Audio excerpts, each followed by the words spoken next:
Welcome, everyone, to Survivor's Residuum, where his story is in the making. Hi, Jeanty. Hello. Thank you for agreeing to sit down with me. I'm going to have you introduce yourself to the audience, your name, occupation, and a little brief history about where you come from or your family history. And lastly, tell the audience how you would like to classify yourself as a survivor, surviving, or neither. My name is Stanfield Jeanty. My father is Haitian. My mother is African American. I was born and raised in Chicago, Illinois, in actual Chicago, not a surrounding suburb. I'm a property manager, so I do everything you would see, your maintenance person doing at an apartment building, but I work at multiple buildings. I would classify myself as surviving. Surviving. I like that. I like that. We're going to ask why later on, but we're going to put a pin in that. So, if you guys tuned into the first episode, we talked about the definition for residuum. I'm going to repeat that every episode just so you guys can look at the conversation through that lens. So, residuum is a substance or thing that remains or is left behind, in particular, a chemical residue. And I like the geology definition because it gets to the heart of this interview series. The geology definition of residuum is a term used to describe the material derived from the in place weathering of bedrock. Depending on the type of parent rock, residuum can vary in texture from a coarse gravelly material to clay. According to vocabulary.com, it is something left after other parts have been taken away. Synonyms are balance, remainder, residual, residue, and rest. So, as we said before, that's a lot. So, I'd ask if you guys could go ahead and pause the recording, re listen to the definitions of residuum, and then continue to listen to the interview through that lens. So, welcome back.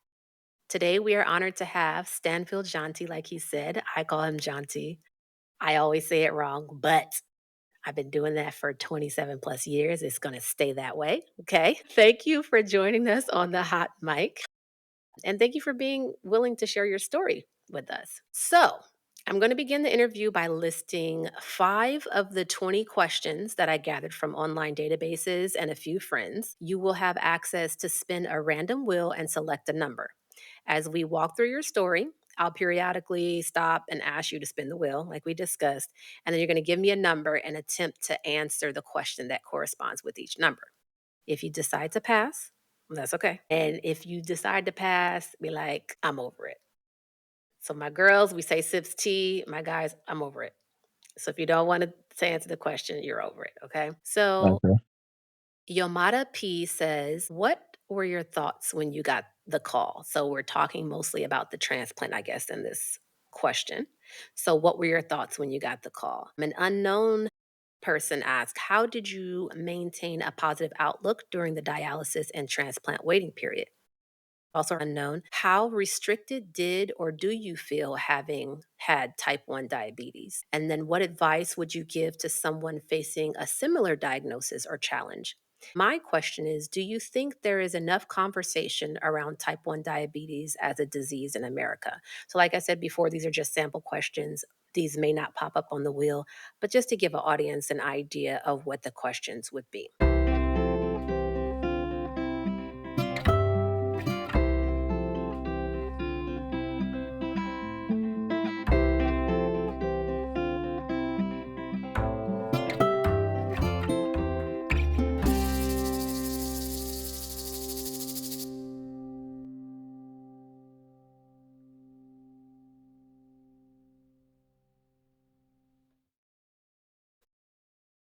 So let's begin. For our audience, I'd like to give a brief background on why I think your story is remarkable.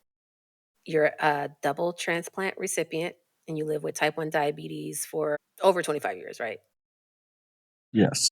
So your journey, I believe, is one of resilience. And as we discussed, kind of discovering like what is the reason for like what is your purpose in this? But also I think determination. I don't know if you look at it that way, but I think that all too often when there's common diseases, maybe people don't look at it as surviving something. But like you said, you're surviving. So you're still in the process.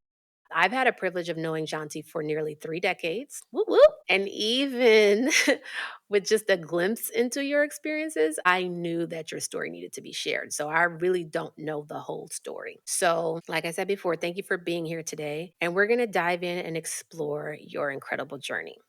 So, I'd like you to share your early life experiences, including your diagnosis with type 1 diabetes.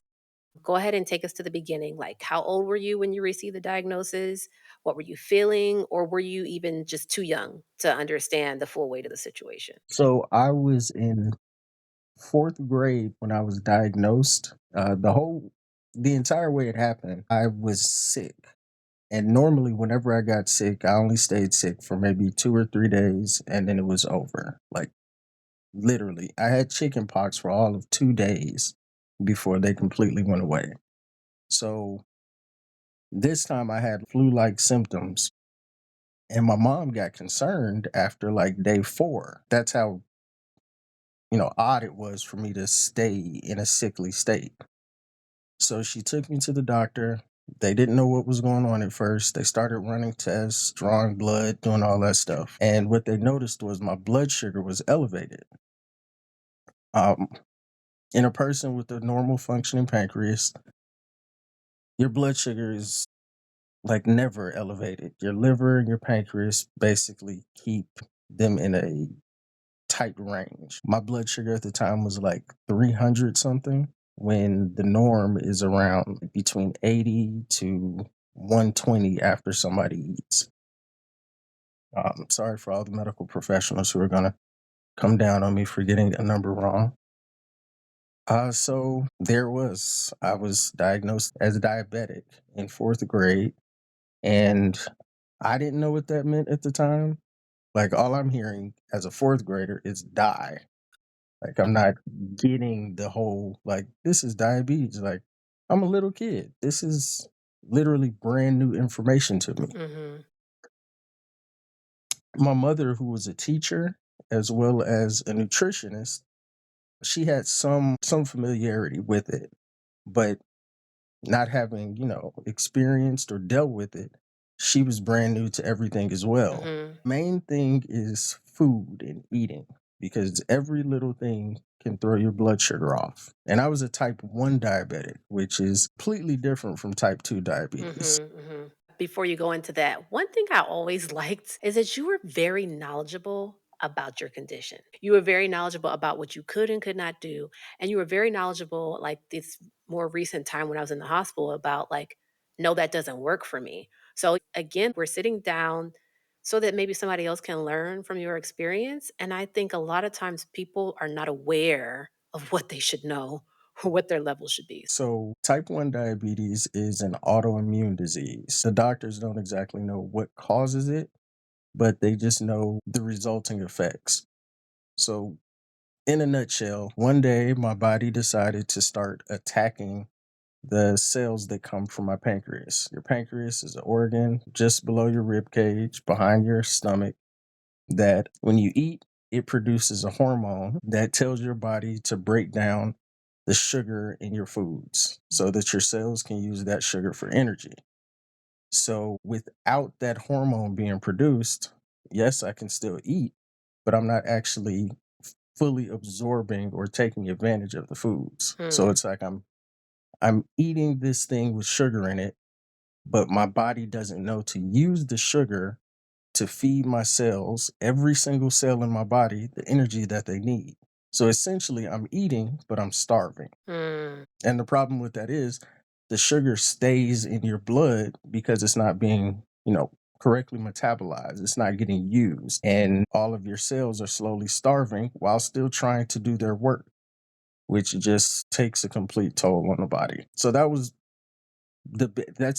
information I didn't understand at the time as a fourth grader. It's basically somebody one day all of a sudden told me, "Hey, you can't eat candy anymore. You can't eat this. You can't eat that. These are the things you can eat, and you have to eat them in moderation. You can only have this smaller amount so that you don't run your blood sugar up. And you also have to poke your finger 3 to 4 times a day. I call it a blood sacrifice, to squeeze this tiny drop of blood out of your finger or at the time I was in fourth grade, machines took a much larger sample. Mm. You would prick your finger, uh, and you'd have to prime your finger and squeeze out a drop of blood onto a machine and wait in anticipation for it to give you a number that you were hoping is in the range of numbers that it should be. And I say hope because as a type 1 diabetic, you can do the same things every single day, eat the same exact amount at the same time, take the same amount of insulin, and you will still get different numbers. Now, for me, that was extremely frustrating because there were times where I'm like, okay, I'm gonna do this right. I'm only gonna eat this. I'm not gonna sneak any candy. I'm not gonna have anything I shouldn't. I'm gonna make sure I take my insulin on time.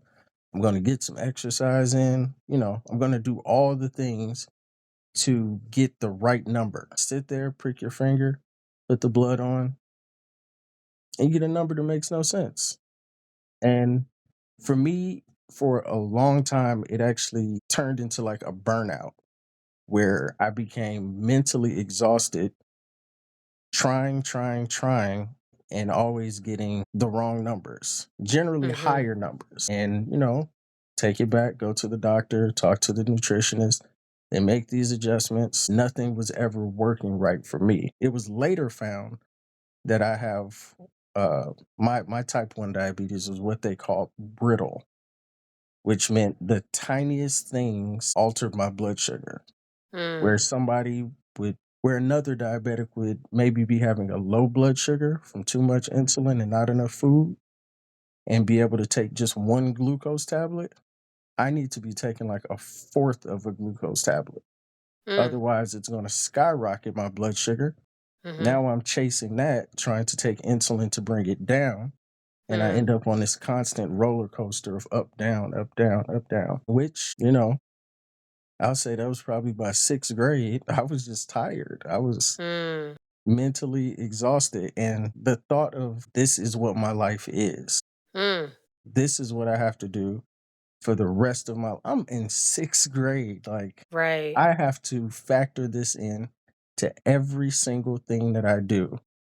There's never a single second or moment where I can forget I'm diabetic. I'm always having to calculate carbohydrates for food and time when I'm going to eat so that I can time the medication so that it kicks in at the right moment, so that I can keep my blood sugar in balance, so that my body can feel right Mhm. and not be acting up. It just became a lot. And so for a while, I stopped testing my blood sugar. Mm. I would just go off of how I felt and kind of take insulin. And Mhm. while it gave me more mental peace, Mhm. it was not good for my body. For your body. When you said that you're realizing this in the 6th grade that you were just tired by then, that leads me into my next question. You kind of talked about it, but just to go into it more specifically, when did you know that this was gonna be, like, life altering? Was it at that point where you were like, "Dude, I'm already tired. It's the 6th grade." But when you realize this is gonna be for the rest of my life, you already described what you did. You're gonna stop taking your blood sugar and just gauge it. But did you call someone? Did you talk to them about it? Did you talk to your parents about it? Did you feel defeated? And again, I'm asking these questions because what if there's somebody listening to this who's dealing with this, or whose son is dealing with this, whose daughter is dealing with this? How was that journey for you? Did you share with anybody that you were mentally exhausted in the 6th grade? I wish I could say something uplifting and hopeful right now, but no. I was completely defeated. For me, most of the heavy reflection times came when my blood sugar was low. So when it's low, your whole body's fatigued. I don't care if you're the biggest, most muscle bound person on the planet. You just don't have the strength to do anything. And you become, dependent on either someone helping you or whatever source of sugar that you have nearby. I remember at school, it was shortly before lunch, and I felt my blood sugar going low. So I took out my meter, I tested my blood sugar. I remember it saying LO. That means that it's like below 40, I think, or something like that, which is terrible at the time. And I started thinking, like, this is not going to be my last low blood sugar.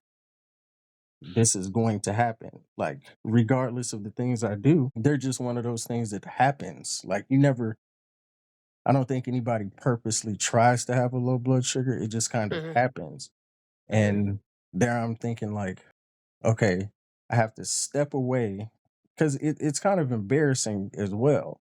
It's Mhm. like if you have any kind of view of yourself or who you are, you also know that when your blood sugar is low, you are now dependent on those around you. And me personally, one thing that's always been difficult for me is asking for help.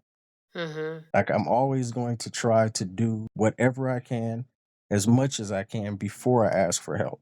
And here I Mhm. am, like it can happen. Sometimes you feel it coming and sometimes it happens in an instant where I'm now suddenly helpless and I can't do anything and I do need somebody. And like I'm in sixth grade, I can't keep stressing that, but like I'm thinking ahead, like this could Mm. happen in high school. This could happen Wow. in college. This could happen at a job. What if Mhm. this happens one day when I learn how to drive and I'm driving down the expressway? Like I put myself in all these other situations. Maybe I worried myself, but they were real instances that I could see where this would affect me. And I also knew at the time there's no cure for diabetes. So I'm just stuck with this. Now, as far as like when you talk to doctors and nurses and medical professionals, they all want to tell you what to do as if it's do this and it works. Like one plus Mhm. one equals two. No, it Mhm. doesn't. It Mm. doesn't work as simply as that. And they just they kind of regurgitate the same things over and over and just tell you, well, if you do A, the result will be B. Mm. Okay, that's not happening for me. Right. I'm doing this and this is happening. And you feel I felt unheard. I felt like Mm. nobody was actually listening.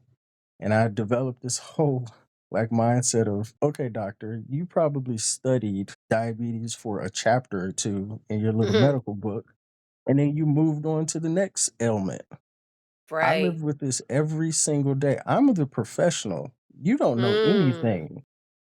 And Mm. it gave me kind of like a chip on my A chip shoulder. on your shoulder. Yeah. Yeah, like walking in, like, no, you don't know what you're actually talking about. All I need you for is to write a prescription for insulin. That's all you need to do. I don't want to talk to you about anything because you've shown me you're not listening all these other times, and I'm tired. I'm seriously tired of this. So at one point, I did go to therapy, but it didn't help because therapist is just going to tell you how to work out the things that you're saying, but you don't have any actual experience in what I'm saying to know. Like we're talking two different languages. But did you even know like yes, you know what you're feeling, and I think sometimes you're very hyper aware of how you feel and what you're going through. But did you even have the language to tell them to help you? Because again, like you said, they're a therapist. They're not in your body. They're not dealing with that. Did you go to like a chronic ailment therapist? Did you have the language to even let them know how to help you? Is I guess that's my question. I know I would tell them how I'm feeling and why I'm feeling the way I'm feeling. As far as the person's department of expertise, I don't know. This is probably seventh or eighth grade. I talk to my mom, I tell her, talk to my dad, tell him, talk to the doctor, tell them. And then they just kind of, well, maybe talking to somebody would help. And then, they also send you to diabetes support groups. They were fun in the sense of there would be other people my age there with diabetes. I felt like it was more so a support group for our parents because we would be sitting in Mm, a room doing whatever, and the parents mhm. would be out in the hallway talking with the nurse. If this helps my mom, sure. Was it helping me? No.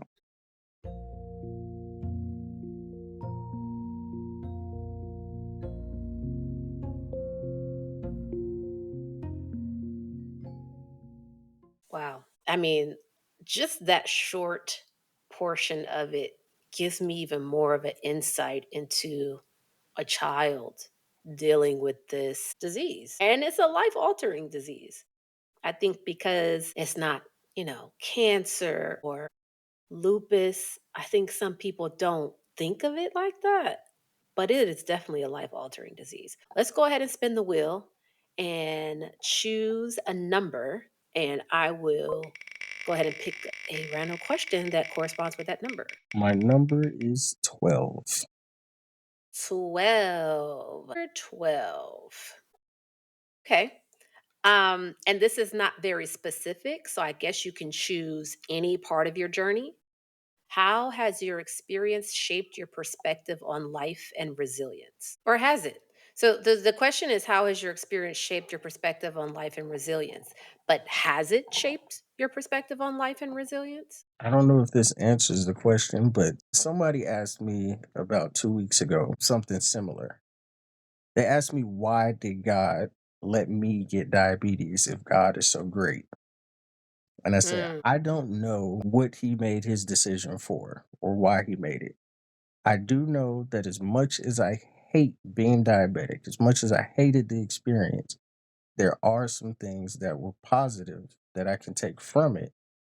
Could I have learned these things elsewhere? Yes, but this is how I learned them.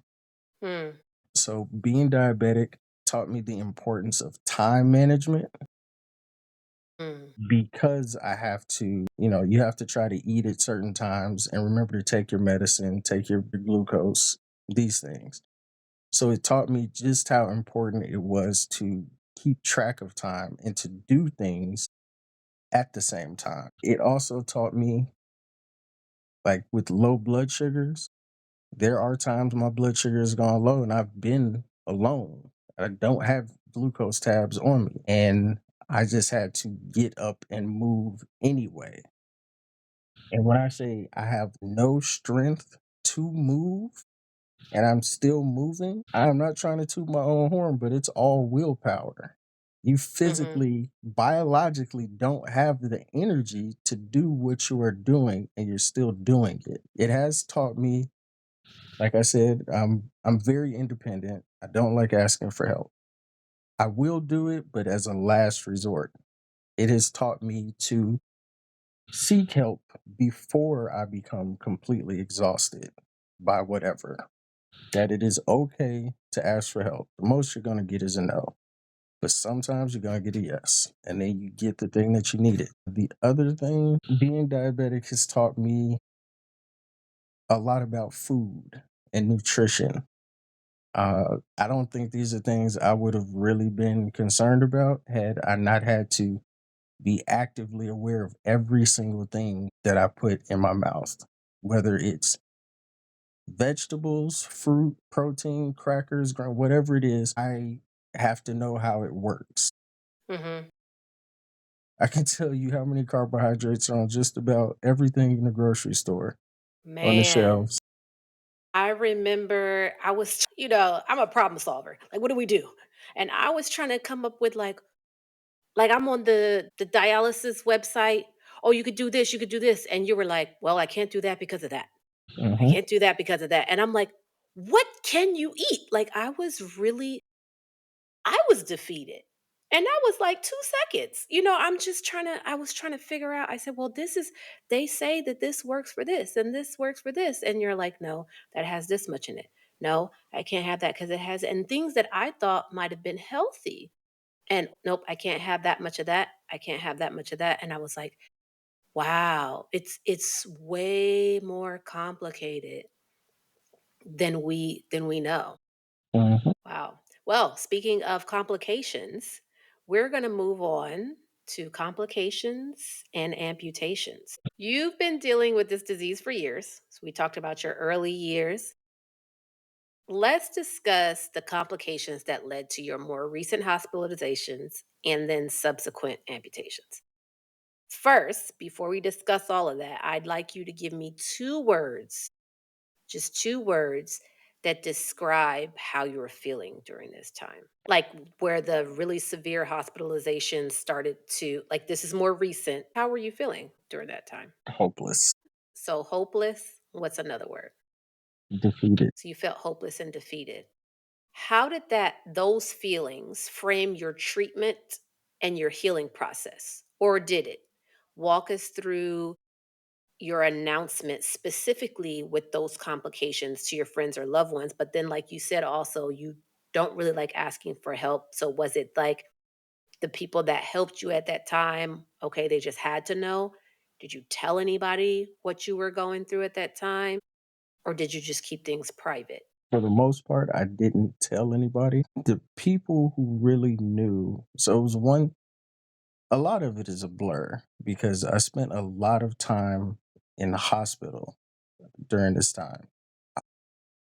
A couple times rushed there in ambulances, other times a friend maybe took me, and I didn't tell, but maybe if a friend took me, they knew. That's the only way they literally knew is because they took me. And they may tell, other people. If I was rushed there in the hospital, I remember one time I didn't say anything to anybody, and my best friend just happened to call me, and she's like, "Where are you?" And I'm like, "I'm in the hospital." So what are you? And all the questions ensued. Uh, no, I didn't really reach out. I just felt like, this hopeless feeling of just everything is going bad. Everything is going wrong. Like I'm falling apart. I'm falling apart and I don't know what to do. I don't think there is anything that will, like undo things or make things better. So I was just feeling defeated. Like, is there a point in still trying? Now, I'll say that feeling right there was probably a good thing because me losing hope gave me, like, oh, whatever you doctors say, do, I'm just going to do it. I don't have any questions. I don't have anything to say. I don't even care. So anything they walked in the room and presented, yeah, whatever, do it. Now, this is before the time when you came and I was in the hospital. Like, even then, you saw me. You I did didn't not. care. I still I have, was so sad because I've never, ever seen you like that. And in my head, there was some time that went by that we hadn't communicated. It's mhm, quite a bit of time. And so I just was like, what happened? And I like what happened, like who are you type. That's what it felt like. mhm, It felt like to okay, just to put out to the YouTube audience. To me, Chicago is synonymous with you, right? So it was like every time I came to Chicago, if I come to Chicago, I'm thinking of you. I need to call you. I need to see you. I need to come do whatever. And there was a time where you just disappeared. yeah, And I was like, what in the world? Like, because again, we've known each other for over 3 decades. So, or, around that time. So, yeah, there's been lulls and stuff like that. But I think that this was during a time where we were talking constantly. mhm, Like, I remember, like, I was at work that you had, like, a prayer thing in the morning. Like, we were always on the phone, and then for there to be absolutely no communication, I'm like, "What happened?" Right? So then years later, it's still like, when I go to Chicago, where's Jeanty? Like, there was always this thing, and so I happened to be in Chicago, and I asked about you. And again, this is not the first time you were in the hospital and where you said that you were like, do whatever.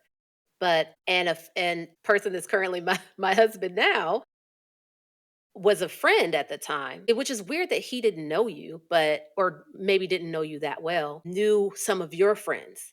And I'm like, where is he at? And so I guess he got a tip from one of your friends.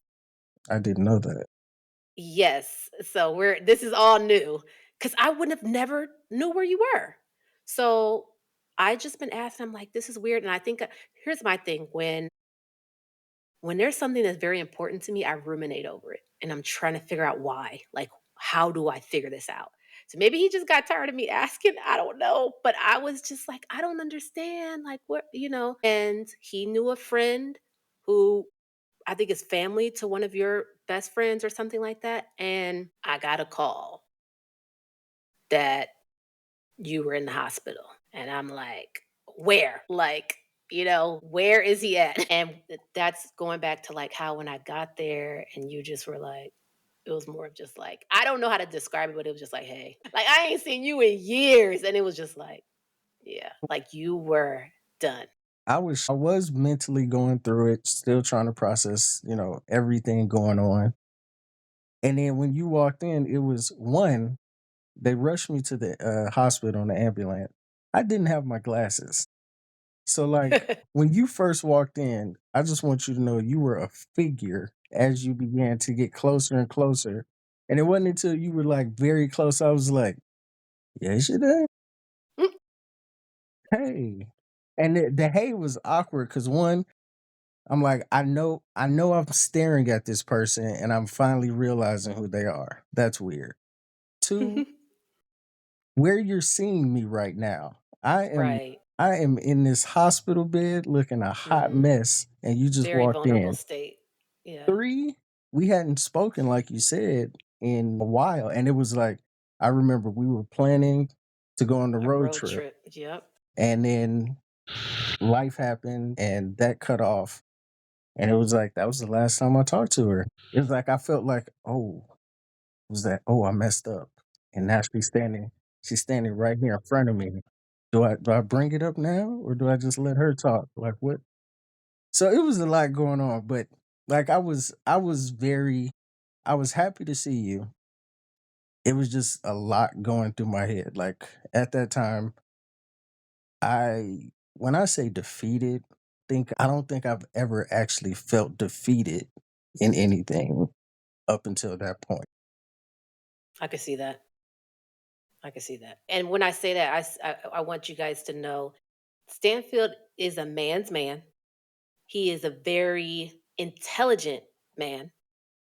He is a very argumentative man. He is a very but very kind, very sweet. I just think that yeah, it was a very vulnerable state. I had never seen you in that state either. Because, it just, I think I was always the one like complaining about this and that and whatever, that it was always like me calling you like, let me tell you this, get me through this. But it just in that moment, I didn't know. And then also I didn't know, of course, we hadn't been around each other for years. And I'm like, should I leave? Like when you were talking to the doctors and he was like, no, you can stay. That's when I really knew that you did not give two craps. You did not care. I'm like, you gonna say all your information in front of me? Like you didn't care. I didn't care.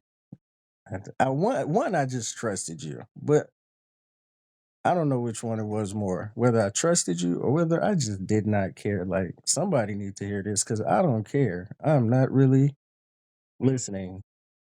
Somebody want to step and let me talk to the YouTube audience. Gage Day showed up in that one moment where I saw her. I think I was in the hospital for like 5 or 6 more days. She did not leave my side. I Like wasn't going nowhere. I think I was like in and out of sleep. I went to sleep. I woke up. It's dark outside now and she's still here. Okay. I didn't say nothing. I think I went back to sleep, woke up sometime in the middle of the night. She's still there. Get up the next morning. She's still there. And I was like, huh, okay, she probably leave today. Like I wasn't in a rush to like, oh, get out of here. But I'm just like, nobody's like when I say I felt defeated and hopeless, I'm like, nobody cares about this either. I don't care. Mm, Nobody else does. So you staying there kind of you gave me, I didn't tell you this, but you gave me like encouragement just with your presence of being mm, there. And I remember, I don't know how many times it was, but the doctors would come in to do or say something and I would be like half asleep. I'd be just on the cusp of being conscious. And they would be saying something and you would be like, no, but like you would step in and I would just go, oh, I don't have to worry about this. I'm going back to sleep. Like I felt safe enough that yeah, I'm Listen, good. I went into mommy mode, friend mode, sister mode, whatever you wanna call it, because I was like, especially I feel like you had mentioned, like, when the doctor was like, "Are you depressed?" And you say, "Yes." I'm like, he's asked, "Have you had thoughts of suicide?" And I'm just like, "You're saying yes to this?" So I'm no, no, we're not doing that. Like, this is not the end. And so I was like, and then I think, I don't know, I'm not even gonna lie, I'm not exactly sure in that moment where I was staying. I don't know if I was still living in Boston or if I was like in between moving back. I'm not sure. But I had already made up in my mind, until you're getting out of there, I'm not going anywhere. Cause this is not how we doing this. This is not going down like that. And I appreciate it. I really do.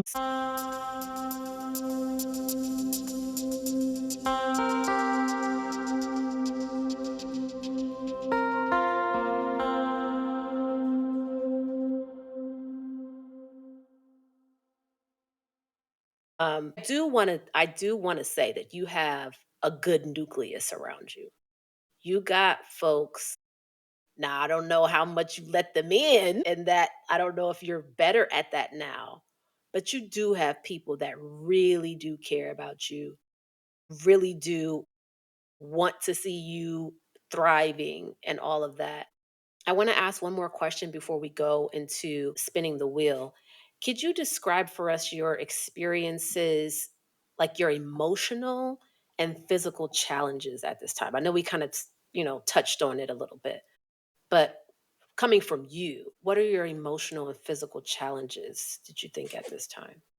While you were hospitalized, before dialysis, but you were hospitalized, you were told you had to get something amputated. Maybe you already had at that time? Okay, so super quick recap. My mom passed in October of 2016. She, like, since I was a little boy, was always concerned with my health. And it was like the thought after she passed was, okay, I gotta do like at the time I think I was 30 years old, but I'm like, I have to really do everything. I really have to do everything now. Like I'm the only one who's really going to make sure it happens. In the back of my head, there was always, or my mom, she would call, did you do this? Did you do that? Blah, blah, blah. Like there was somebody, kind of checking all the time. But now it was all up to me. And in March of 2017, so just shortly after, and this part, it took a big toll on me. I got an injury and I had to have my middle right toe amputated. Now, all growing up, being diabetic, they always say, "Oh, your high blood sugar." This is doctors. Oh, your high blood sugar is going to lead to amputations and blindness, and they tell you all the bad stuff that's going to happen from not taking care of diabetes. And I'm like, that ain't never going to happen to me. That ain't never going to happen. The amputation from my toe was an injury. This was not caused by bad sugar control. Right. But I knew like for the longest I wanted to hide what actually happened because I knew people would go, Would he not taking assume. care of his blood, he doing this. And I would have like these rumors and other people's thoughts floating over my head about my situation. This my toe being gone ain't got nothing to do with you. Why are you making me feel bad about it? Right. Wow. And I also felt like, dang, she was just here and I'm already failing. Like that was one of the things I had to process with her death is like I am the one in charge of taking care of me now. Like yes, I've always been in charge of it, but here's the person who really like has been managing it since I was a little Mhm. kid, since 4th grade. Right. And she's gone now and I've already done something to undo all the years of her work. And the thing was, it wasn't caused by the diabetes, but being diabetic didn't make the whole situation any better. So that was a big thing I had to deal with at the time. As far as like adjusting to it, it's the middle toe. It didn't affect my walk, didn't affect my balance, nothing like that. It was just it happened, had to heal from it. And so take us through the next, I think when I was in the hospital with you, that's when you told me about the amputation. You had already had it. And then we left, we kept in contact, and then I got another call. And the way that call went, it was bad. And I'm thinking, you're not going to be here anymore. So this is a second amputation. Take us there. So that one, when I say it's such a blur of how many times I was in the hospital from like the beginning of 2017 up until like 2022. So many, they all kind of mushed together. But there was definitely one or more visits between you coming and the call I believe you're talking about. So the amputation happened while I was on dialysis. Like I had just started dialysis. And why did you have to start dialysis? The dial because of kidney failure. So the last number I remember hearing the nephrologist, the kidney doctor, talk about, he said my kidneys were functioning at 17%. I'm in denial. No, this ain't happening to me, or whatever. This ain't real. Or they're gonna get better. So they were telling me I had to have surgery to get a catheter put into my chest or a fistula in my arm, where they join your artery to a vein so that they can better access your blood supply and clean you out. I didn't do either one of them. Like they told me maybe 2, 3 months ahead of time, like the direction you're going to need dialysis. I'm like, no, I don't need that. That's not going to happen. And they're like, you need to get the surgery now so that the vein can mature by the time, we need to put you on dialysis. You don't need it right now, but you were like right on the cusp of it. I didn't do it. I ended up having to be rushed to the hospital the day before my birthday, and they did an emergency surgery in the hospital room because like my lab results, my blood was just everything was through the roof. Because your kidneys, Mm, I don't know if this is for everybody, but your kidneys are the filter that clean out your blood. They take all of the vitamins, minerals, all of the unnecessary stuff out. All of that was just building up and backing up in my blood. So I remember they put this clear tarp over my face, and I'm looking to the left and it is hot under this tarp. My birthday is in January, and it is hot under this tarp. I can't breathe. It's hot. The doctor is making an incision on my neck and mm. running like a wire tube down my some vein, artery, whatever, to access so that they could start dialysis. So when I first did dialysis, it was literally like an emergency situation where they just had to go in and create an access. And I believe the tube went down to like just to the opening of my heart. So when I first started, I was getting dialysis through my neck, which is uncommon. They later then moved the catheter to my chest. Same thing. It was running almost to my heart. And then I'm on dialysis. I'm still in denial. Mm. I'm like, oh, this is going to get better. Or I don't know what I'm talking about. Ugh, I'm going to get a transplant. I signed up. I'm on the list. I'm going to get a transplant. This isn't, I'm not going to have to do this forever. Whatever. I kept the chest catheter should stay in for like 2 weeks. I kept the chest catheter in for like 3 months because I was like, no, I'm not going to need all this. Leave this temporary. I'm not going to let y'all go in my arm and change my anatomy for this thing that's going to be temporary. Like I'm delusionally hopeful. Like Wait. So let's pause right there because initially you were hopeless and defeated. And I remember talking to you because now that you're saying some stuff, I remember bits and pieces of you telling me, well, this is what they might have to do, whatever. At that time, I didn't realize that you were like delusional saying, nah, this is not going to happen. You were just giving me factual, like, this is what's going to happen. So you went from being hopeless and defeated to delusionally hopeful. yes, yes, a little bipolar sounding, but I don't. It was at some point I just felt like.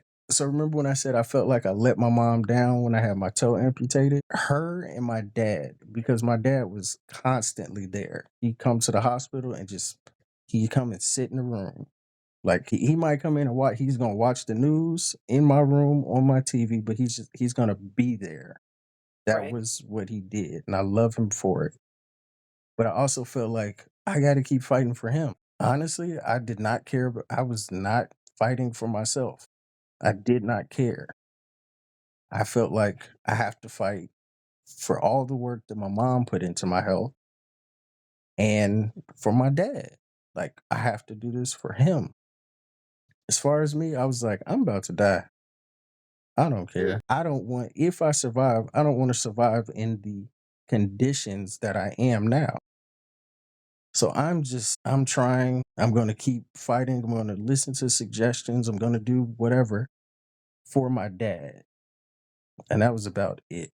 So that's where my delusional hope came from that, oh, this is just going to get better so that he'll be happy. So yeah, they ended up putting me on the transplant list. I think it was like 6 months before I finally got the fistula surgery in my arm where they connect the artery to your vein. And I held out on getting it because, like I said, I was delusionally going, I'm going to get a transplant. I didn't even look up how long people actually wait on these lists.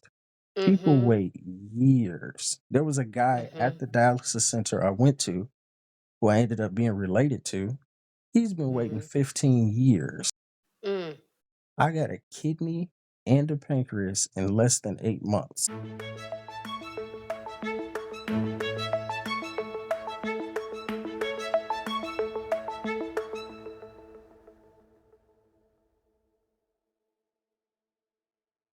You said that you got the amputation while you were on dialysis.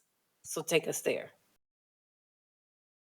So while I was on dialysis, so maybe 8 months prior to this whole thing happening, I was at work, working in the yard, and there's a tree in that yard that has thorns on it. I stepped on one of the thorns. The thing about these thorns are they're about 2.5 to 3 inches long, Mm. and they're woody thorns. So it's basically like a sharp branch. I stepped on it. I took one step and I felt it. 'Cause people always want to say diabetics can't feel their feet. I felt it. And I immediately reached down, I pulled it out of my shoe, and then I took my shoe off, took my sock off, looked at it, cleaned it up. I had some hand sanitizer, rubbed it on it, put a band-aid over, tiny little, tiny hole. Put a band-aid on it, went about my day. I got home later, checked it out, looked fine. Cleaned it up, put another bandage on it. Within a week, like, the little blood spot kind of forms on the outside, cleared up. Everything clear. Couldn't tell anything ever happened. Months later, why I ended up in the hospital and finding out that I needed the emergency dialysis was because I started feeling sick. Like I had the heat in the house on like 88 degrees and I am freezing. I am wrapped up under a blanket with another heater, space heater, pointed at me, trying to trap the heat in the blanket, and I'm still freezing. My best friend, she called me and she's like, "Oh, you don't sound good." And so I kind of tell her like, "Yeah, I'm feeling like this," and she's like, "You think you need to go to the hospital?" Now she knows me. She wasn't asking me, "Do I think I need to go to the hospital?" Right. She was She saying, was "You like, need to "We going take to the your hospital." behind to the hospital." And I was like, I don't know. She took it upon herself at that time to start going around to different emergency rooms and seeing who had the shortest wait because she knows me and knows if I'd have got there and the wait would be too long, I'm getting up and I'm leaving. I don't care what condition I'm in. I'm just not waiting. I don't want to be here in the first place. So she found one with a short wait, went to the hospital, ended up getting checked in. Um, they started running tests and whatnot. They did a MRI because they couldn't really figure out what was going on. And that's when they saw that my heel bone was broken. Apparently, I had been walking around with a broken foot Mm, for quite some time. And it mm. wasn't just broken, it was like degraded broken. Like the bone had begun to deteriorate from the tiny little bacteria that was on that thorn that went through my shoe What? and poked my foot and poked my heel and just touched my bone. Ooh. And so uh I remember the doctor coming in and saying, yeah, the bone is infected. And so one thing I learned from when I had my toe amputated a couple years before is that once bone is infected, bone has to go. But I've already shown you all I am delusional. So I said, well, keep just pump me full of whatever antibiotics y'all got. Give me the strongest, most lethal bacteria killing force that y'all got. Pump me full Mm, of it. And they're like, that's not gonna do it. That's gonna hold it off, but it's still gonna be there. And I'm just looking, I remember I just stared at the lady like, are you gonna give me the antibiotics or not? I didn't say anything else to her. My face said it all. So they started me on the antibiotic, some heavy stuff. And my best friend came to visit me in the hospital. And I told her, updated her, they said they gotta amputate. And she's like, oh no. Did you call XYZ? It was a lady who used to go to our church. She's since moved, but she was a podiatrist. And I think my friend knew that I would be more likely to trust somebody that I knew mhm. or that I Right. trusted than a random stranger. And Yeah. so I called her and I said, can I send you these x-ray pictures? I sent her the pictures. She looked at it in 2 seconds. She said, it's got to go. Mm, It's got to go. And that was all I needed. I think that was it. a week went by of me taking these antibiotics and them not working. As soon as she said that, I was like, I guess it's got to go. And so the next morning when the team came in, I said, yeah, you can take it. I meant what I said when I said it. I understood what I was saying, but I had absolutely no idea what I was saying. And they scheduled me for surgery a day later. Wait, say that again? You meant what you so I knew what because I was that's saying when I said it. mm, I meant what I said, and I understood what I was saying, but I had no idea what I was saying. I was understanding that they are going to take my leg. I understood that that needed to happen to keep the infection from spreading because it's just going to creep up your skeletal system the whole way, killing everything on its way. I understood these things. I didn't understand just how much giving up a leg kind of meant. I feel like that doesn't translate the way I'm saying it. But no, it translates. That's why I had you say it again because that it's I can't say it any different. It definitely translates. At least to me. okay, We're gonna pause. Go ahead and spin the wheel. We're gonna ask another question. 10. Okay. This is also unknown. It's from a random database. How has your support system, including family and friends, contributed to your survival? I think you mentioned that you were hopelessly delusional for your dad, you know? So that I don't want to say that's still very much a feeling, but he is like one of the biggest motivators. Like, and I don't mean the things that he does. I just mean when I think of what I need to do, he is in mind to now. Okay, I guess I can say I've now added myself to the equation of keep going Mhm. for yourself. And it's not just keep going for him and solely for him and no other reason but for him. But he is part of the reason why I can now add myself into that. Very Um, good. as far as support, I mean, I don't know about y'all, but I got the best friends in the world, like for real. And I love them all dearly because it's little things. Like they just make sure that I'm okay. Two in particular understood me in ways that I thought I was hiding from people seeing. Mm, And like after the amputation, one of my friends would come to my house every single morning and walk my dog. mhm, mm. He lives a good 20-25 minutes away from me. And he comes to my house to walk my dog. That's amazing. And then it wouldn't be just walking and leave. Then he'd come in and sit down and just talk with me for like 30-40 minutes and then he'd go leave and go to work. And like that was what support looked like for me. Sometimes he talking about I can't even tell you what the conversations were about.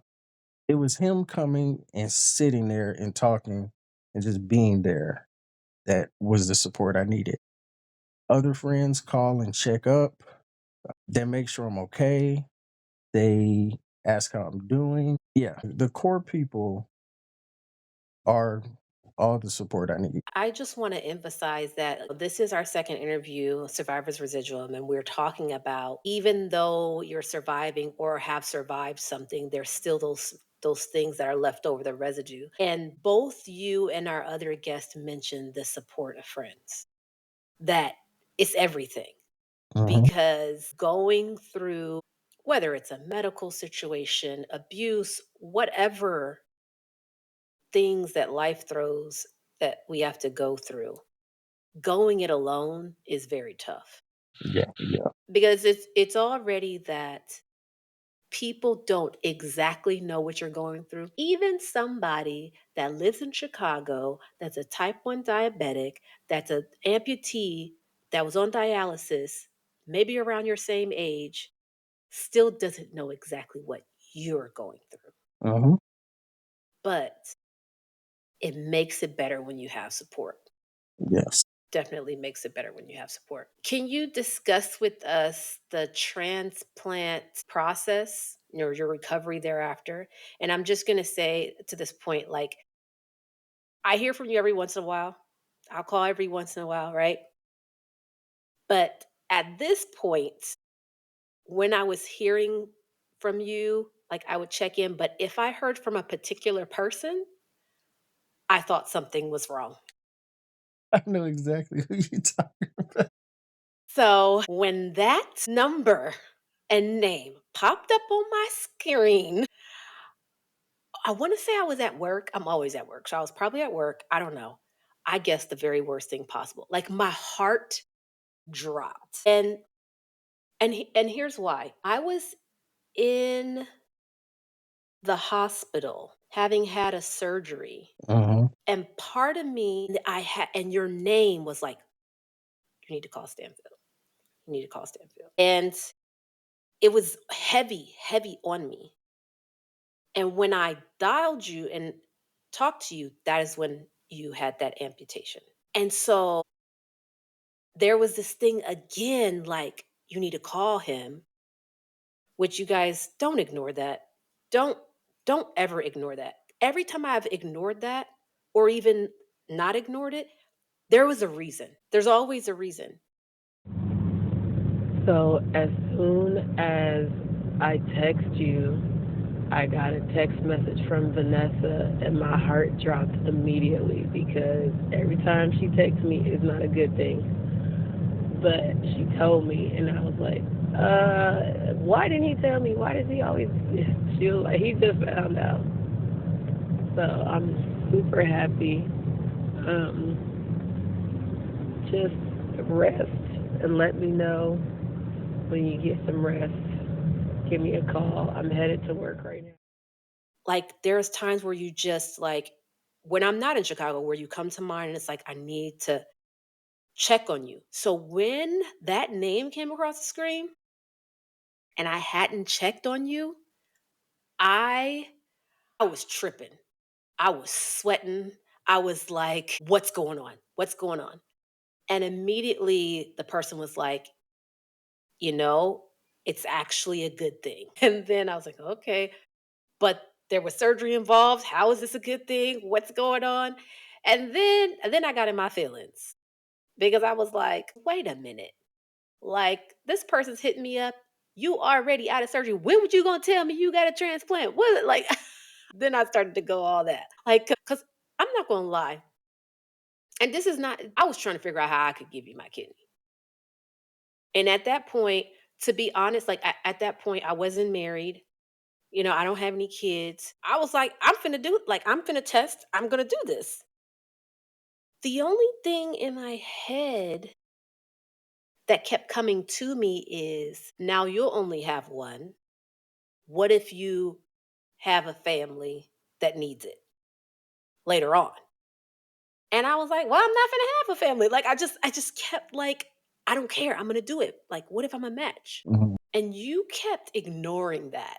I think I maybe brought it up to you once or twice, and you kind of just didn't You ignored it. Well, I think the way I brought it up was, have you asked any of your friends or family to see that if they're a match? I think that's how I brought it up. Because I was already in my head like, I'm finna do the surgery if I'm a match. They kept asking me that. They would, tell me because there are tests you have to do to get on the list. Yeah, you did tell me that, yeah. So I did all the, every time I would go to the doctor, and this is like maybe just a 2 week period of getting all these tests scheduled and done. And so every time I would go, they say, "Have you asked a family member?" That would be the first thing the doctor say when I walk in. Have you asked a family member? Have you asked a friend? Do you know any maybe someone at your job, at church, at work? Ask the people around you. I didn't ask a single person because the way I saw it was I'm taking away from this person. Like, to be honest, in my mind, I was like, if I get a transplant, it's gonna be from, you know, a cadaver because I can't I don't feel just in asking somebody that I know or asking even a living person, a random stranger, can I have half of one of the two things you need to stay alive? Was there other people who offered? Like when it was offered, you kind of like dusted it off. You didn't ask, it was offered. So what was going through your mind with that? Same thing. Whether I asked, whether it was offered, I didn't feel comfortable getting it from a person. Like from the way I saw it, whether I asked for it or whether I was offered it, is you have two kidneys and I'm about to get one. Like what happened to me could happen to you. And now what do you do? Because you donated to me to keep me alive and you developed kidney disease. Now you need a kidney. And how much worse will it be for you to go through kidney disease only having one kidney? So I looked at it mostly as like I am diminishing someone else's life. And I don't want to do that. So take us to that point where, according to what you told me, it was like you were talking to me like a day afterwards, or the day that was quick. It seemed to me. Maybe it was a week later, but it seemed like when I called up there, you had not too long got out of surgery. But take me, and again, I could be wrong because I don't remember what I ate yesterday. But take me to that point when you knew you were going to get a transplant, how quickly that happened, and what are your thoughts? You said you knew somebody that was on dialysis for 15 years and still didn't get a transplant. What was your thoughts there? So I remember the day of the transplant like it was yesterday. So once my leg was amputated while I was on dialysis. My dad used to pick me up and take me to dialysis. Once I got my prosthetic, I could drive myself. So because I was I'm like the youngest person at my dialysis clinic. Because I drove myself and didn't depend on any other transportation, they would often call me and ask me if I wanted to come in early. My normal time was at 10 a.m. I had a 4 hour session 3 days a week. So if I could get there earlier, I get more of the day, is how I looked at it. So they would call me literally like the place was maybe 15 minutes away. They would call me and say, "Hey, can you be here at this time?" Oh, yeah, I can be there. So I got a call. I'm thinking, it's them. And the lady says, "Hi, Mr. Jeanty, you're next up on the list. When the surgeon just needs to look at the organs, check the condition. If he likes them, they'll call you and they'll schedule." I was like, okay. So we hung up the phone. That's how quick the phone call was. In my mind, I thought that meant like you're closer to the top now. Like we're waiting, it's a queue. The way I thought of it is it's a queue. And as you get closer to the top, when an eligible donor comes along for whatever reason, you are the first considered. I have no idea if that's how it works or not. That's just what makes sense in my head. So when she said this, I'm just thinking, oh, I'm closer to the top. They'll call me, an eligible donor comes. The lady called back Like 7 minutes later. Also, it's like it was 6:10 in the morning when she called the first time. Yeah. So she called back at 6:17. She said, "Yes, the doctor has looked at the organs. He likes them. Can you be here at 9 a.m.?" Huh? Can you be at the hospital by 9 a.m.? Wait, for what? And she said, "For the transplant. You Wow. are still interested, aren't you? I thought from the last phone call you were." I was like, "Oh, it's happening today?" She said, "Yeah. Yeah, I'll be there. I'm gonna be Mm. there. I don't care what happens. I will be there." She was like, "All right, great. Well, you'll go to such and such building and room, and they'll take it from there." I immediately got up because I'm laying in bed doing nothing. I immediately got up, started getting dressed, and I was like, I got a call. I got to let a couple people know. So I sent out some text messages. We had just had a board meeting at church. And at the end of the meeting, my friend's mom, who's like my mom, she stood up and she said, "We need to pray for Stanfield. He needs a kidney. We need to pray for him." This was just a couple weeks before this. And it really felt like that had significant influence or reason for me getting it now, why it happened Mhm. so quickly. So I sent Mhm. her a text saying, "I'm getting a transplant today." I sent it to a Right. couple other friends and another lady from church. Everybody immediately called me. And one said, "Can I put it on the prayer line?" "Sure, go ahead." Another says, "Oh, wow, that's so great, blah, blah, blah." And then I'm just go ahead and say her name. Vanessa. Can I do that? Vanessa Yeah, she doesn't mind. is who we've been talking about this whole time. Vanessa Yes. calls me and says, "You need to get somebody to take you to the hospital." She- She's Right. she's from St. Croix, so she has this wonderfully thick Crucian accent. And she's like, "Do not drive yourself to the hospital." Because that's exactly what I was going to do. I was about to hop in my car and drive across the city, park in the parking garage, and go have major surgery without telling anybody. Did I add to the list stubborn, Yes. smart, intelligent, and stubborn? But it just made sense. Like, why do I need to bother anybody with this? Let me just go do what I need to do. Thank you, Vanessa. I wouldn't even know what was going on with my friend if you did not hit me up. Even though when I see your name come across, I'm scared. But thank you. Thank you, girl. But she said that I was like, oh, yeah, I guess that's a good idea. So I called my dad and I let him know, and he was like, "I'm on the way." He got to the house in like 15 minutes. Like, I don't know how dressed or ready he was, but he teleported to the house, took me to the hospital. But yeah, so the day of, I just thought I was going to get called into dialysis early. Right. Right. Turns out my last dialysis session was my last dialysis session. I never went back. I did call them and tell them I wouldn't be coming in because of that. And I heard her yell into the phone, into the background over the phone. And she's like, "Hey, Jeanty got a transplant." And everybody in the background is just clapping and cheering. Like I could hear it was the staff clapping, and I could hear the patients who, were scattered around the room in big reclining chairs. I could hear everybody clapping. And it was just like, That's powerful. Wow.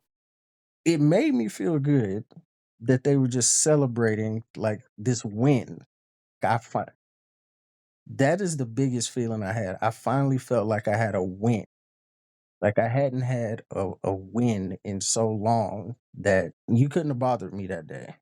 Like no news would have affected my mood from being up at that point. But yeah, went to the hospital, sat in the pre-op room, kept getting phone calls from everybody who heard my name on the prayer line. And then our associate pastor called me. I had met him maybe like 2 times before because dialysis kept me from going to church. I tried to switch my Mhm. day. They didn't have another Mhm. availability. So I had to stick to the schedule. But he said, "Oh man, this is great. I have a meeting scheduled, but I'm going to cancel it. Can I come? Can I come see you?" And I was like, Oh, you don't have to do that. He was like, no, man, if you say yes, I'm coming. Can I come? Just say yes. So I come. And I mean, he comes and he sits in the room and he's talking. You would have thought we were like the best of friends. Like we Mm, got years of history and we have been through stuff. Like Pastor John Doggett. This man did not know me and treated me like a friend and came and sat in the room, canceled his meeting, and sat there up until they took me in for surgery. It was well over an hour. He just sat there with me. He called his dad, who also had the same surgery, mm, and he's celebrating. He called his wife. She's celebrating. Like, mm. she gave out the biggest scream over the phone. Like, it felt good that people were happy for me and showing it. Mhm. It wasn't like, Right, oh, you think somebody's happy. They're they're they're emoting. They're showing me right. that they are happy that I'm getting this thing or that this change is happening. And it definitely brought me up out of like the pit of everything that was going on, like with my health. The dialysis, having lost a leg, my eyes were going bad. Like, when I say everything felt like it was just falling apart, because like you were saying, diabetes is an invisible disease. You don't see what's going on, but the person who has it feels everything that's going on. And what is it? It's like one out of 100 people is a type 2 diabetic, or it's diabetic. One out of those 10 people is a type 1 diabetic. So you kind of feel this like a seclusion from other, because somebody will say, oh, you testing your oh, I'm diabetic. It's with a little bit of arrogance and uppityness. I go, what kind are you? And they say type 2. And I'm like, you ain't even diabetic. The stuff you do, the stuff I do to stay alive would make a type 2 diabetic not seem like they're diabetic. So we're in two different fields. Yours, you got diabetes light. Okay. You got diet version. Diabetes You got light. you got the nothing weight. Well, okay, I what I do wanna say, a statement from Noggin ENT, we are not discriminating on anybody and their diseases. Everybody has a struggle. This is his story, okay? Right. I'm not putting those people down because it's still a struggle. Yes. It's just that they're so different, but they get lumped Yes. together. And Right. then the causes for type 2 diabetes are different from the causes for type 1 diabetes, which they don't really know. So you feel further just kind of secluded from Yeah. a lot of things because nobody actually gets what you're going through. They don't understand. So you on a diet basically? I do diets all the time. Yeah, but you have the option of at any moment stopping that diet and being fine. I don't get to stop dieting as a diabetic. I am on a permanent diet. Or let me say I was on a permanent diet. So, before we go into our final questions, I wanna ask you, now, you've gone through a lot of valleys, a lot of ups and downs, and, like, this one big win, right? And so I remember talking to you a while after the surgery, just checking in, and you're like, "I'm good." Like, "I'm good," because 'cause I'm like, "How does it feel?" But one thing I know, like, you even being diabetic, you were a foodie. You like exploring new things The and roughest thing. Huh? The roughest thing ever. Yeah, so, like, you would tell me about stuff, and so that's what I really wanted to know, like, after because wait a minute, the surprise was that, yeah, you needed a kidney, but you also got a pancreas. So, what was that? Like, because, yes, you needed a kidney, and an unfortunate set of events got you to dialysis, and you were hopefully delusional, like, "This is not gonna happen, I'm not gonna get there." You got there, And you're like, "I didn't know how long people been on dialysis." Like, I know my roommate's father has been on dialysis 20 plus years, right? So, it could be a long time. By the grace of God, you get this very quick transplant, but it ends up being a double transplant. Take us there before we try to head out, like, take us there. Okay, so I knew it was going to be a double transplant, but my pancreas hasn't worked since fourth grade. This kidney not working is new. So Got you. if you hear me talking about I need a transplant, yeah, I need the kidney because in a sense, I've mastered not having a pancreas. Got you. I'm not perfect at it. My blood sugar still be all over the place, but that's a everyday part of life. Like I'm accustomed to its problems. The Okay. kidneys problems are brand new. I ain't got used to these problems. This is what I Got want to you. get taken care of. But I knew both were coming. When the doctor told me my kidneys were 17%, he said, "Do you want to get on the donor list or because some people just do dialysis for as long as they can?" I said, "Yeah." He turned, started typing, and then he turned back to me and said, "We can get you a pancreas too." He was like, So from jump. "Yes." So he said, "Would you be interested in that?" I said, "What do you mean would I be interested? I didn't even know that was possible." Yes. Yes, I want that. I'm like, besides, without the pancreas, the diabetes is what caused my kidneys to fail. Mhm. I'm just gonna go right back there. If this other thing can be managed, the diabetes can be managed, do that, and the kidney will last longer. Right. So I knew I was gonna get both, but the kidney was like the main focus. So getting the kidney, I think I'm answering your question. Getting the pancreas and the kidney, the first thing I noticed, so after the surgery, the next day, I couldn't eat because my insides have been opened up. And they're pumping me full of dextrose, which is liquid sugar. When I woke up and I'm nosy, I'm looking at the bags and I'm like, dextrose, why are they putting sugar? I can't have this. Like, I'm still diabetic. I haven't been outside with this pancreas yet. I'm not fully understanding anything. And so when the nurse came in, I said, "Yeah, why are they giving me dextrose?" She was like, "For the pancreas." And I said, "Yeah, I know I got it, but why are you pumping me full of sugar?" And I thought about it. I reached over, I grabbed my phone because at the time I was wearing a Dexcom, which was a constant blood sugar monitor. It's Mhm. a little patch you wore on your arm, and it sent the results to my phone. And what I saw, it's like a little graph. I could see my blood sugar go up. I'm guessing that's when they started the dextrose, and then it came down. And I was asleep at the time, so I don't know why it came down. I'm like, "Well, how much insulin are they giving me?" And she's like, "We're not giving you any insulin anymore. You have a pancreas." Right. I understand the pancreas and what it does, but you're pumping me full of liquid sugar right now. Like I've had dextrose IVs in the past, but not while before the transplant. I mean, before the transplant, sorry.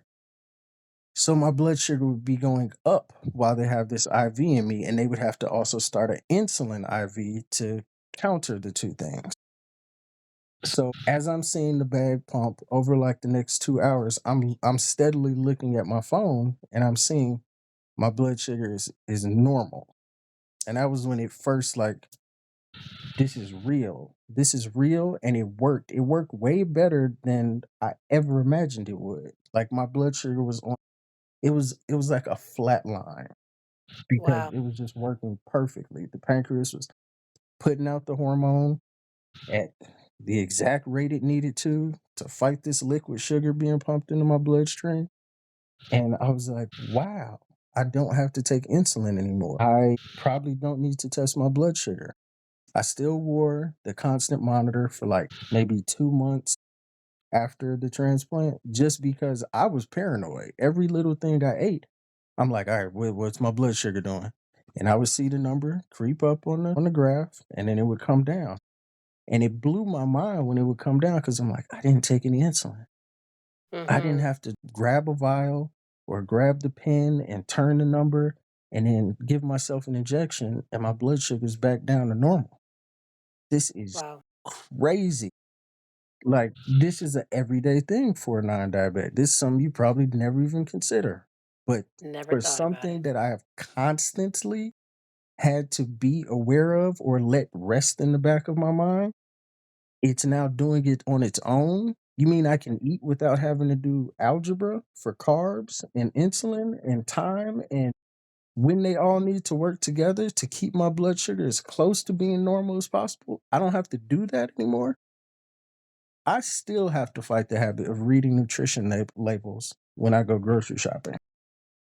Well, don't fight that habit because the stuff they put in things now, keep reading. No, but Keep the thing I would always have to be concerned with was total carbohydrates. How many carbs does this have? How many? And I'm adding the carbs as I'm going. I'm looking at how many servings are a carb, and I'm like, I don't have to do that anymore. Should I still do it? Sure. Do I still do it? Yes. But I don't have to do this. You don't have If I to, want right? to, I can pick up a pint of ice cream and I can eat it on the way home in the car before I get it to the freezer. And I don't have to worry about needing insulin. This Mhm. just works. Like, Right. this is something, remember, fourth grade, when I was diagnosed, I didn't have a concept of eating and blood sugar and what it's doing before then. It's like, somebody give me some candy, I'm gonna eat the candy. Candy's ate. That's it. After that, it was like, oh, I can't have that piece of candy. Or I'm gonna take it, but I'm gonna put it in my pocket for now. I'm gonna wait until this time so I can take a little bit of extra insulin and counter the carbs in this candy so that my blood sugar is not too bad. I don't have to do that anymore. And I've been doing that for Right. 20 plus years. Right. It was the kidney is great because I don't have to go to dialysis. I definitely feel better. But the pancreas has been like the single greatest life event that I have experienced Mm, that's because good. it completely removed the biggest burden that I was carrying. That's good.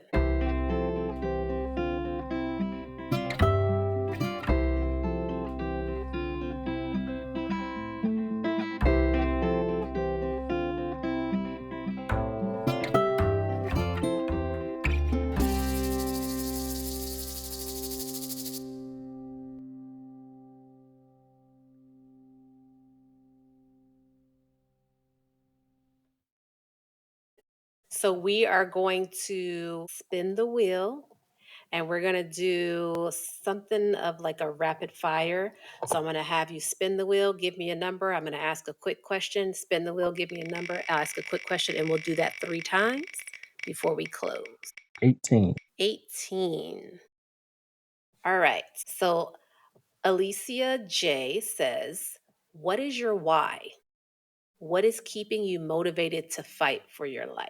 My why is also why. The why that keeps me going is why did I get a double organ transplant after only being on the list for 8 months for organs I was not in dire need of?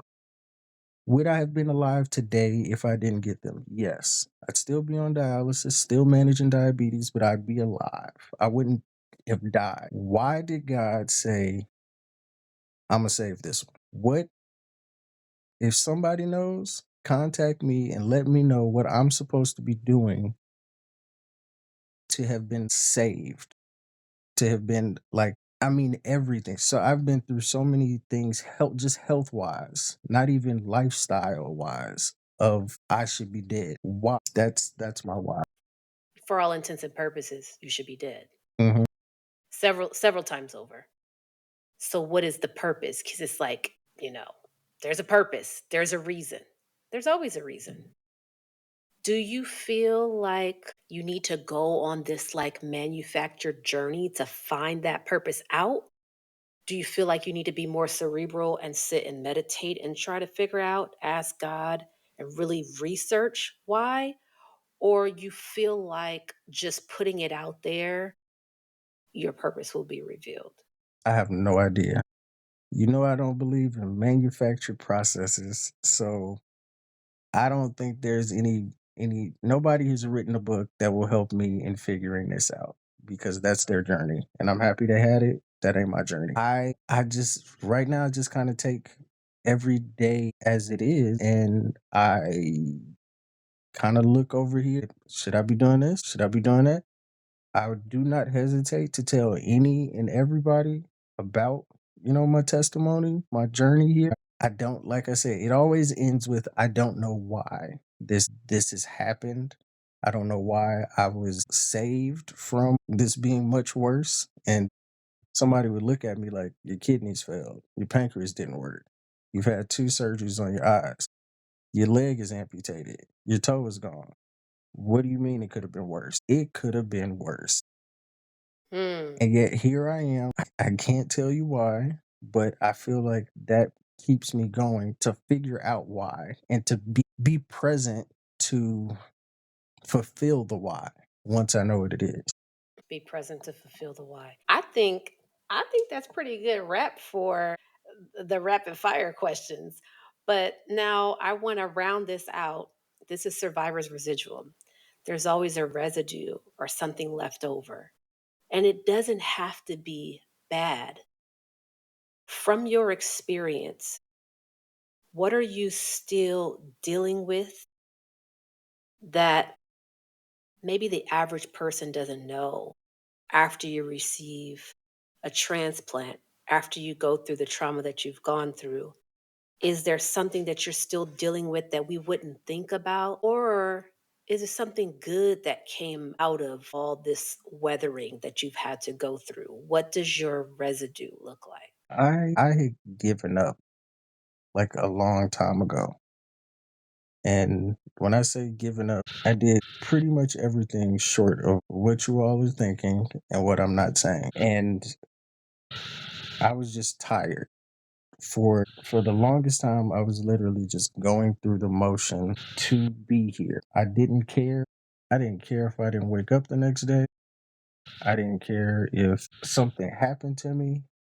I really had just kind of let go. It was like when something would happen, like when they had to amputate my toe, even though I had already let go, I was just like I had I had let go and just I was moving through life. Like, did I go to work? Yes. Did I go to church? Yes. Walked around with a smile on my face? I really didn't have it. And because of that, like I honestly felt for the longest time like I am dying. I am going to die. Everything keeps going bad. The way I feel in my body feels miserable. I don't want to keep doing this. I'm tired. I don't like this. I'm not enjoying myself here. I'm not having fun. How do I make it stop? If it wasn't for my belief in God, I would have made it stop. That I can tell you is the one thing that kept me motivated. I can't even say positive, but motivated. Because of that, I didn't prepare for quite a lot of things. And I look back on that like one thing I didn't take school as seriously as I should have because I honestly felt like I'm not going to be here to enjoy it anyway. I let that I let that stop me from taking it as serious as I should have because I was like I'm doing this for the experience of doing it and for the knowledge that I gained from being here. That'll be fine. So now that I have the kidney, the pancreas is the real one. That's the game changer. Because if my pancreas would have worked, my leg probably wouldn't have been amputated. The toe probably wouldn't have been amputated. My eyes wouldn't have gone bad. My kidney wouldn't have failed. The diabetes is literally the cause of all my health issues. But once I got the transplant, it was like all of that turned around. I don't have to worry about all of this stuff. The stuff likely won't continue getting bad or getting worse. Like, this is a complete turnaround. And you know what? I don't know what to do now. And that's what I live with is that I'm now trying to be here. Before I was here and Mm, didn't want to be here. Now I'm mm, like, I see a future. I see hope. I'm like, man, I'm going to give me a family. Like, I'm going to do mm. this. I'm going to do that. but I feel like I Wow. didn't prepare for it. So that's the remorse that I live with. Hmm. You're now trying to be here. All right. Well, I really enjoyed talking to you. I got to know you a lot um, in this session. So I want to end with this kind of where are you on this spectrum? While life shaking changes encourage some to throw caution to the wind and live every day for bucket list, others tend to become more reserved and more afraid. So, where are you on that spectrum? And then where do you want to be? Are you bucket list living or are you reserved and afraid or somewhere in between? Bucket list. Bucket list living. I finally feel like I get to live. And I'm gonna say it real brief. You said I was a foodie earlier. I love food, like eating it, like finding it, like sharing it. And as a diabetic, that was like the worst interest you could have. Now I can do those things. So I feel like the shackle that was on my leg has been removed. The giant ball I had to carry around is gone. So I'm doing the bucket list. Got you.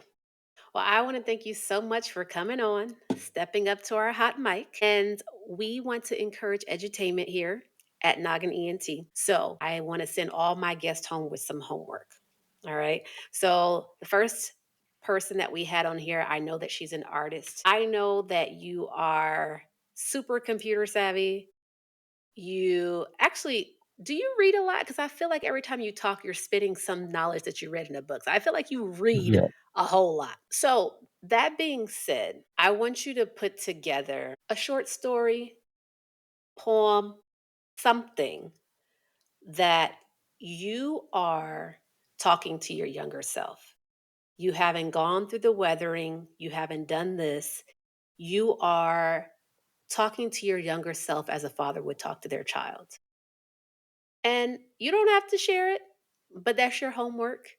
Create this masterpiece of this is what I've learned, and let's start healing your younger self so that you can have that, whatever it is that you want now.